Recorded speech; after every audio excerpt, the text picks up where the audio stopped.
que o senhor serviu como superintendente do Concílio Geral por tantos anos, trazendo tanta bênção. Eis aqui um presente do Concílio Geral. Deus abençoe, querido pastor. Mas acho que você vai receber mais coisas hoje, Nossa palavra, pastor Nelson. Obrigado, senhor Deus.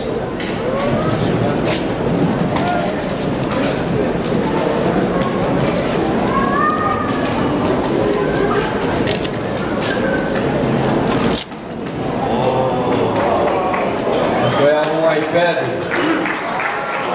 Agora sim.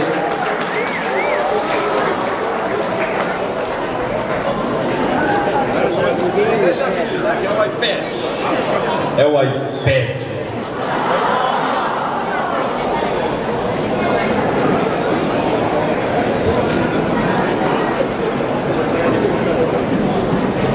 Eu quero aqui chamar.